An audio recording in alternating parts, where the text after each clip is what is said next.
Welcome my YouTube channel মা অন্নপূর্ণা রান্নাঘর। তো বন্ধুরা, আজকে একটা রেসিপি করছি।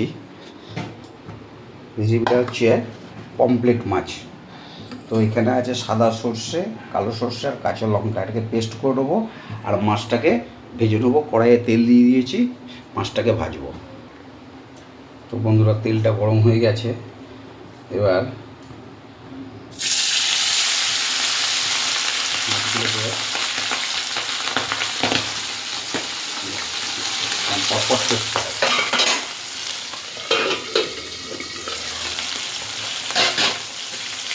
জল আছে বলে বন্ধুরা মাছটা পটপট করছে। চুপ করে ভেজে নিই মাছটাকে, খুব সুন্দর করে ভাজতে হবে। এই যে বন্ধুরা, এবার দেবো পোস্তটা। এটা সাদা সর্ষে আর কালো সর্ষে আর কাঁচা লঙ্কা কমপ্লিট হয়ে গেছে। এবার এই পোস্তটা দিয়ে দেবো, দিয়ে এটা ভালো করে পেস্ট করে নেবো। এই যে বন্ধুরা, মাছটা ভাজা কমপ্লিট হয়ে গেছে। এবার তুলে নেবো মাছটা।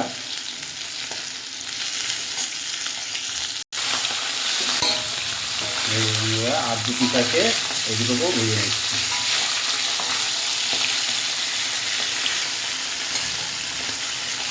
এবার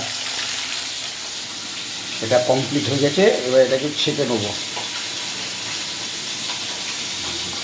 সুন্দর করে ছেঁকে নেবো এটাকে। তো বন্ধুরা, এই যে মাছ ভাজা কমপ্লিট। দেখুন 4 পিস মাছ আছে, এই যে সব কমপ্লিট, সুন্দর ভাজা হয়েছে। এবার তেলটা গরম আছে, এবার একটু কালো জিরে দিয়ে দিলাম, দিয়ে এবার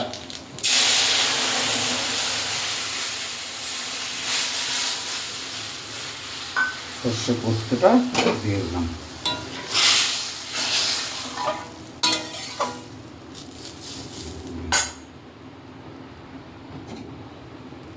দিয়ে একটু হলুদ দিয়ে দিলাম। দেখুন সুন্দর হয়ে গেছে। এবার মাছগুলোকে একটা একটা করে দিয়ে দিলাম।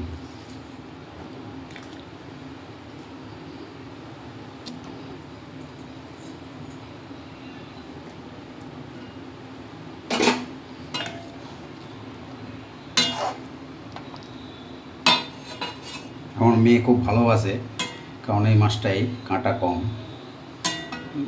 তো আমাকে বলে দিল, বাবা কাঁটা কম সেই মাছ নেবে, না হলে কাতলা মাছ নেবে। তো আমি পেলাম বাজারে যাওয়ার সাথে সাথে, তো ওই জন্যে নিয়ে নিলাম।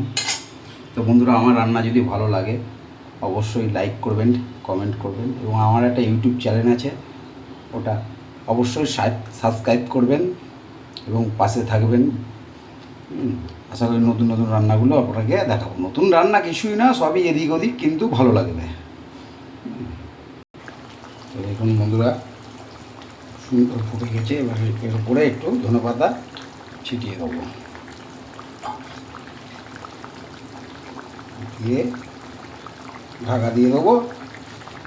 তাহলে আমার রান্না কমপ্লিট। ঢাকা দিলে ধনেপাতাগুলো একটু নরম হয়ে যাবে। একটু সর্ষের তেল দিয়ে দেবো এর উপরে, বেশ সুন্দর লাগবে।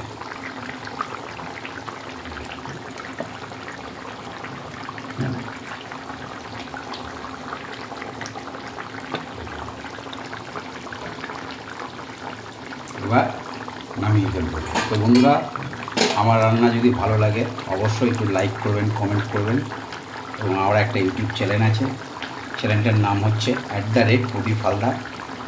অবশ্যই সাবস্ক্রাইব করবেন এবং বেল ঘন্টি টিপে দিলে আমার নিত্য নতুন রান্নাগুলো আপনাদের কাছে পৌঁছে যাবে। তো বন্ধুরা, আজকের মতন তাহলে আসছি।